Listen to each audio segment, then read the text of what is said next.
And tell them they need to pay attention because they're up next. Might worried. Am I too greasy or am I all right? Now, you look good. You don't look too sweaty. Not like you did about 10 minutes ago. Well, a couple hours. That's all right. It's no big deal. As long as we get it, that's the thing. Quiet on the set. You recording?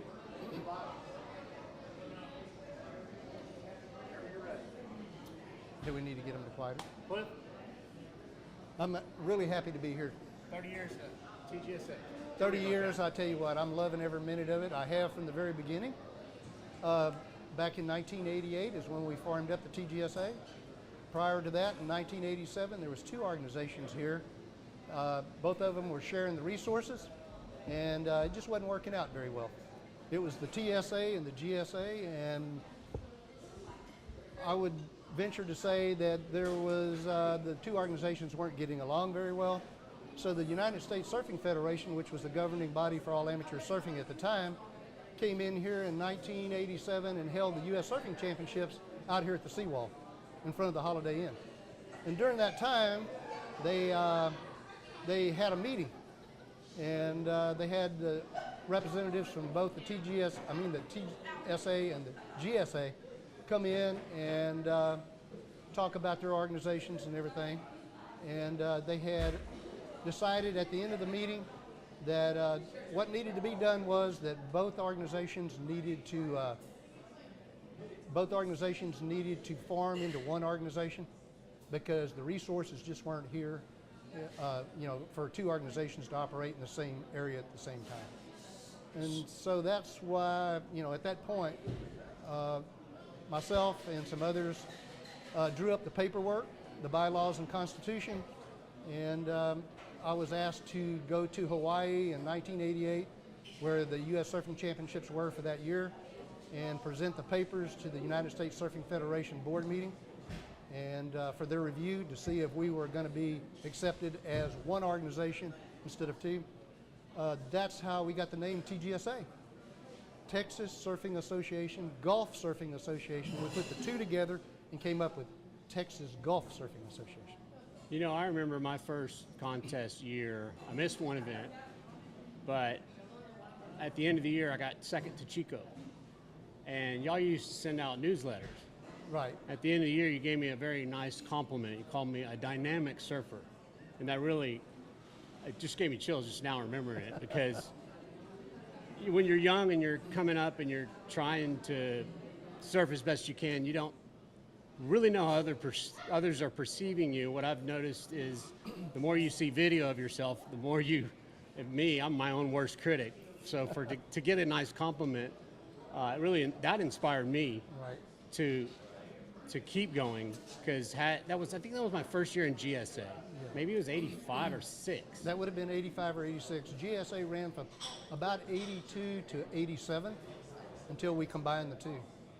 And a lot of things have changed in the TGSA over the past 30 years. But Bronson, I got to tell you, you're still a dynamic surfer, my friend. And that part has not changed.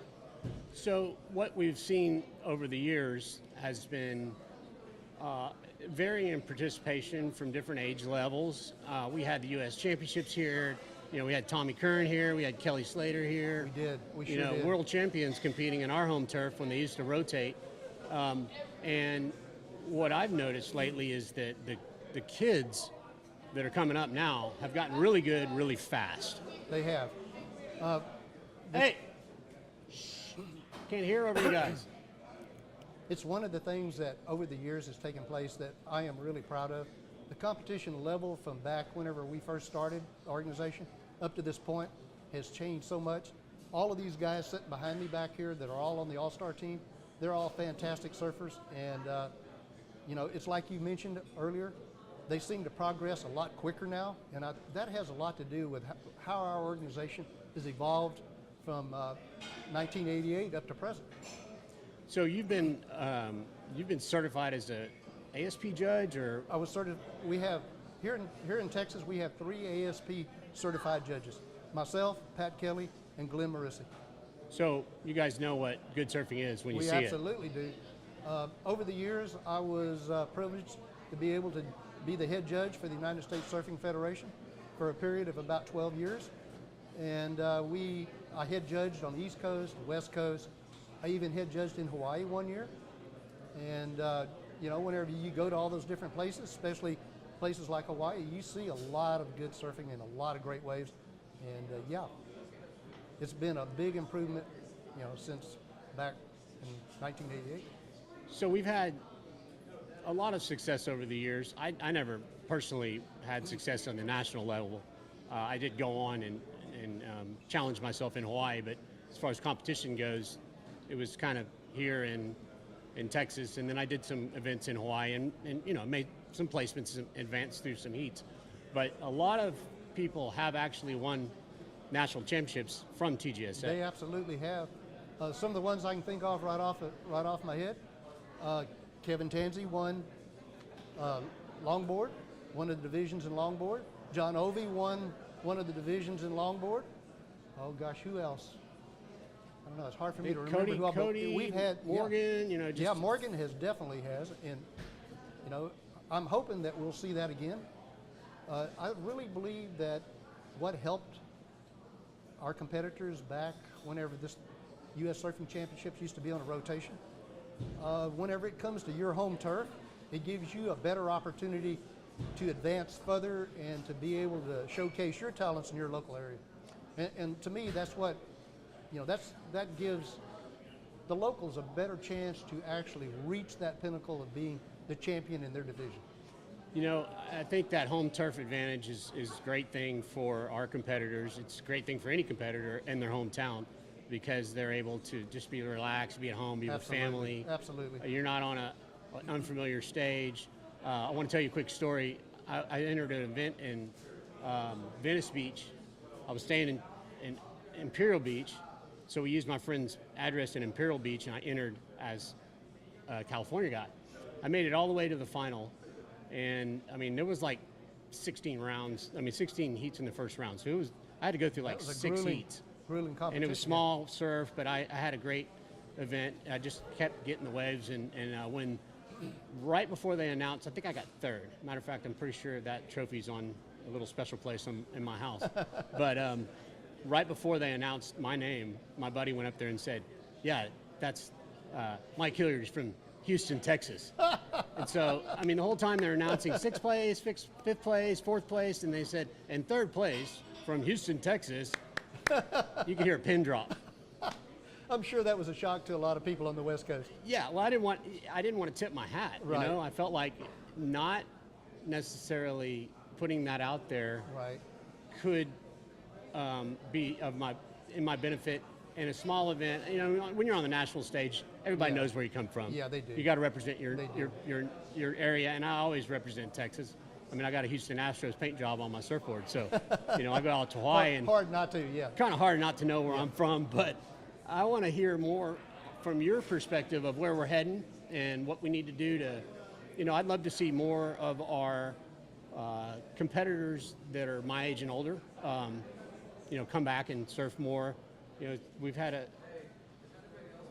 there's a lot of really good guys that just aren't competing. I mean, we have a huge really talent field in the older groups in Texas. You know, our older groups used to be our showcase talent. They're the ones that used to go out to the West Coast or wherever the U.S. championships were, and they're the ones that used to usually go the furthest in their division and very possibly end up winning their division. You know, whenever Kevin was doing it, Kevin Tansey, when he was doing it, you know, he wasn't a real young competitor at the time. John Ovey wasn't. You know, Albert Shannon and all those guys have gone out there and they have done really well. And yeah, you know, I would like to really see a lot of the, you know, our older talent, our older surfing talent, come back again and start surfing in the TGSA. And that's one of the things that I'm hoping that we will be able to do with, you know, this video that we're doing and be able to get it out, you know, in the different medias and stuff, and hopefully encourage some of our, you know, not just our older ones, everyone, but I would really like to see some of our older competitors come back. They always had such a great time, and I think our organization is, you know, we're well set up to handle older divisions, always have been. So yeah, I'm looking forward to seeing a lot of them come back, and I really do believe that that's going to happen. You know, when I moved to California and then Hawaii, and I was gone 8 years, And I came back to Texas, and I didn't really surf right away because I was kind of spoiled from Hawaii. I can understand that. I had this loss of that daily adrenaline, and I was not interested in surfing small waves. And then I came back here to Bob Hall Pier, and I paddled out, and Trip House and Dwayne Henson said, "Hey, what's up, Hilliard? How's it going?" and welcomed me back to the lineup. And I've been going 8 years. Yeah. And that meant a lot to me to be able to come here, where back when I competed at a young age, we were rivals, you know. We didn't like each other, the North and South, you know, Galveston versus Corpus, or Padre versus Corpus, or there wasn't a lot of mid-coast, but it was like Houston, Galveston, Corpus, Padre, and we all kind of were very big rivals and probably talked smack about each other surfing behind each other's backs. When we were in the water, it was all game on, but then now that we're older, I cherish these relationships that I've made over the years within my age group. And now I get to see these young guys coming up and watch them get to experience the same thing that you and I both have. Yeah. You know, Bronson, that used to be one of the hardest things that I had to deal with as president of the TGSA. You know, I was president of the TGSA for the first 16 years. And during that time, it was like what you were just saying, you know, the North and the South, that we only had 2 districts. We had the North and the South, and they, you know, were constantly competing against each other. And yeah, I think there was a little more than a competitive juice there at times, and used to cause me some concerns from time to time. Okay, I wanted everybody to be one happy family, and for the most part we were. But you know, like with any family, you have your competitive members of that family, or whatever, to say the very least. And I understand that. I've got it in my own family. Yeah. So I think that we have come a long ways over the last, I would say the last 15 years. We've gotten away from that a lot now. I feel like that because of you, Bronson, and myself, and a number of us surfers that have come up through the ranks since 1988, we have been able to, we've been able to share the love, so to speak, because I don't feel that same, competitive, if that's what you want to call it, between the 2 districts. What I see is a higher level of competition between individuals and between, different age categories and things like that. What has really, what I really enjoy seeing now is the increase in our women's surfing. Over the years, whenever we first started the TGSA back in 1888, there was only a very few women that surfed, and really not that many Groms either. Over the years, both of those divisions have exploded on us, and that is really a good thing, because that is where, that is where the TGSA gets its competitors for the future. And it's beginning to show up now. Our all-star team probably surfs at a higher level of competition at an earlier age than any group that I can ever remember coming through the TGSA. Yeah, I've been amazed at what these all-stars, how far they've come in just a couple of years. They really have, and I have to give credit to a number of people that have come along in this organization, not just competitors, but over the course of our 30 years, we've only had 5 presidents. And 5 presidents in 30 years, that's amazing. For an organization to last 30 years here in Texas, blows the doors off of everything, okay? Because absolutely, from everything I know from the history of Texas surfing and surfing associations, no organization here has ever lasted past 10 years. We're at 30 years. So that is a fantastic achievement, and I am so stoked about that. I am also really stoked about the people that have come along after myself. We had Charlie Cook, who came along as president. Grom Roundups. Absolutely. Charlie is responsible for blowing up our Grom divisions, okay? He's the one that started our Grom divisions. Without him, before that, we had very few Groms. That was something that he brought that really increased the competition level. Over the years, you can really see that it has, but he brought, that was something special that he brought and raised the bar to another height with this organization. After him came along Julie Doyle. Julie brought energy to this organization that we had never had, okay? Julie did some fantastic things. She got out and got some great sponsorships. She worked really hard, and the energy that she brought to it was contagious. Yeah, she was stoked. She was stoked, and she got everybody else stoked with it. You know, after that came John Blaha. You know, Workhorse. John has been, you know, I hate to call anybody a horse, but he is a workhorse. He really is. Okay. He brought things to this organization that was badly needed. Okay. He was really good at organizing stuff. He's really good at getting sponsorships too. You know, he's really good at working with our kids. You know, gosh, can't say enough good things about John. And then now we have Patty Garlow. Patty is here doing the same thing. She's putting her personal time into it, and each one of them has raised the bar to a new height, and that is something I am so proud of. To take it through 30 years and keep raising the bar every year or so. Every time we get a new president, they bring something great to the organization, and that's been one of our great achievements.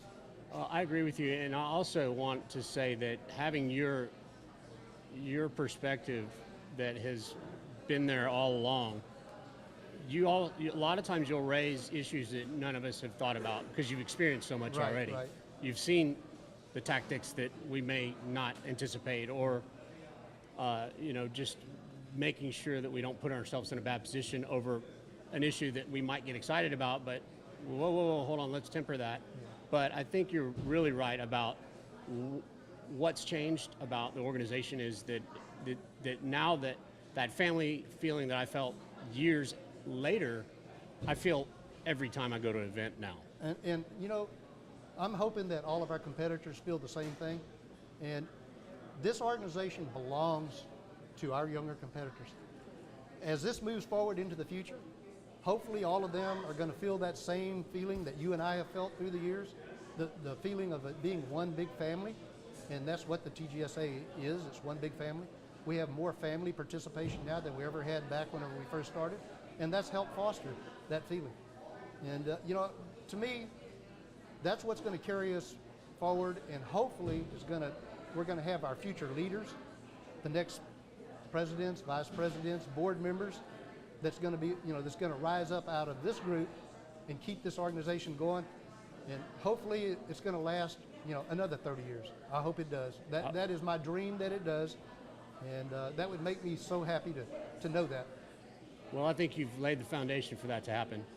Well, what the part of my experience over the years, I was lucky enough to also be able not just to serve as the president of the TGSA for 16 years, but during that time period also to be part of the United States Surfing Federation, which I served as vice president of for 12 years. And that gave me an inside perspective on how a lot of this stuff works and how a lot of it doesn't work. And as you brought up earlier, sometimes I bring up issues that maybe no one else thought of. It's because I have seen it and I've experienced before. And some of it's been good and some of it hasn't. And that's why sometimes I go, whoa, let's slow down a little bit and check this out a little closer before we jump into it. It's not coming from a negative point of view, it's coming from an experienced point of view on that part. So. The guy was back there pumping the brakes.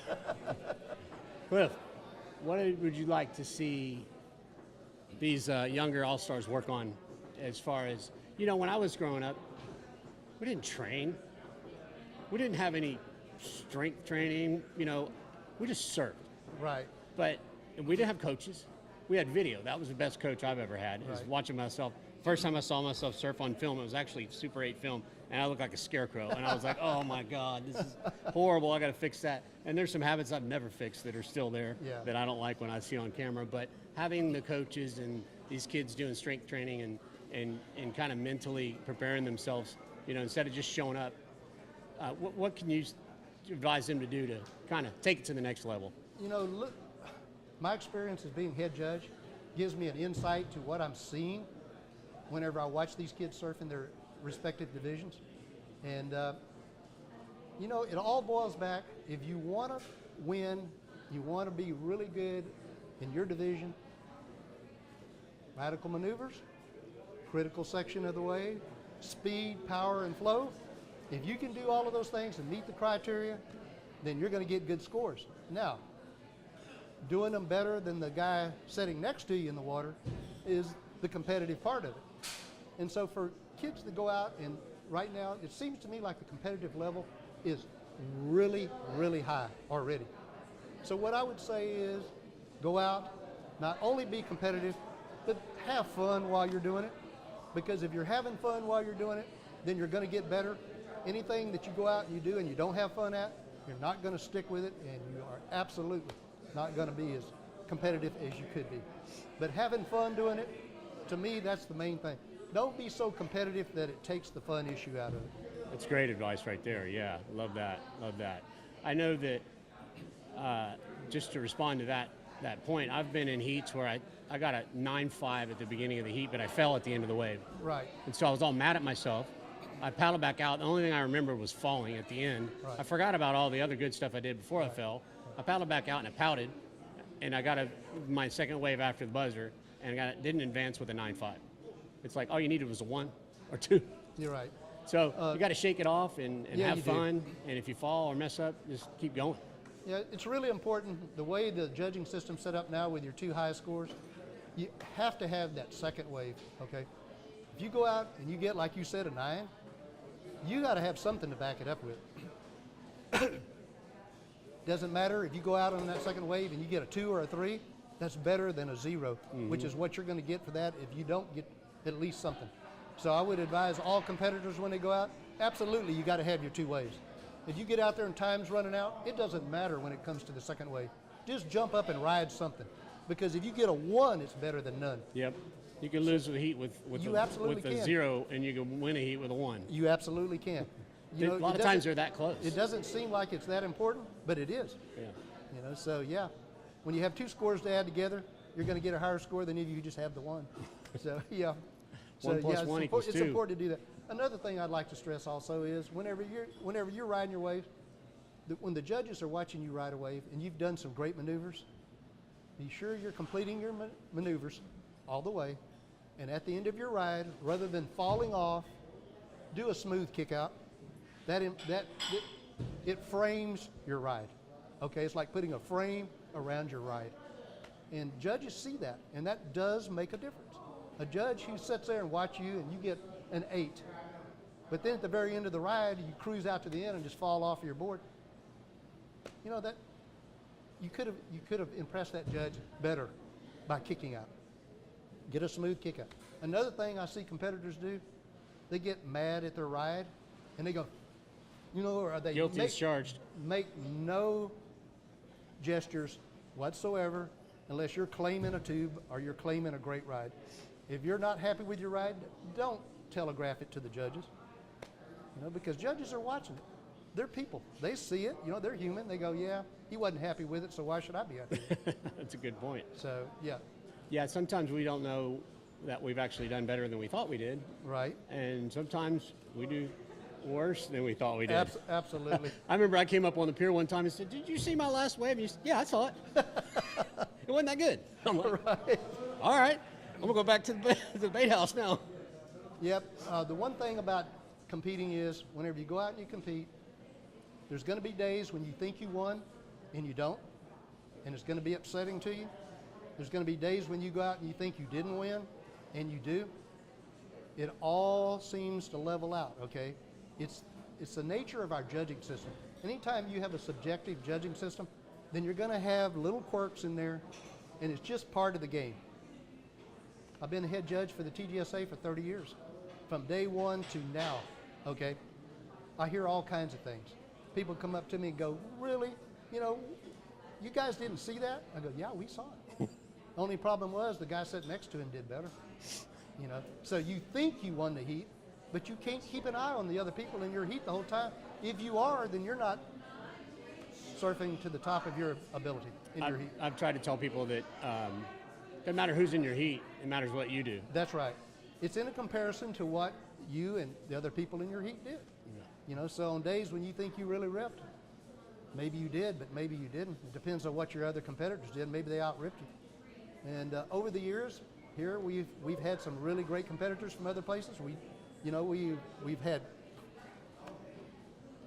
had Slater here. Whenever Slater was a young kid, surfed in that contest in '87 down in front of the seawall, and one of our local competitors beat him in his heat. Jimmy Curry. Jimmy, yeah. Curry actually beat Kelly Slater. That's a guy from Texas who beat Kelly Slater, okay? This is one of the most amazing things. That's Jimmy's claim to fame, and I don't blame him. I'd claim it too, okay? Because it was a feat that very few people can say, and probably nobody else in Texas can say. Yeah, I actually, on the video last night, I'm like, where are you, Jimmy? 'Cause Right. I want to say I've competed against most of the best guys here, at least near my age group. And I don't know if I've ever gotten ahead of Jimmy in the heat. You know, he was just that good. Yeah, Jimmy was Special. really, really good. And, you know, a lot of people said, how do you do that? And I said, I know how he did it because I watched the heat. He actually out-surfed him. That's how he did it. And, of course, later on, Kelly was unbeatable for a number of years.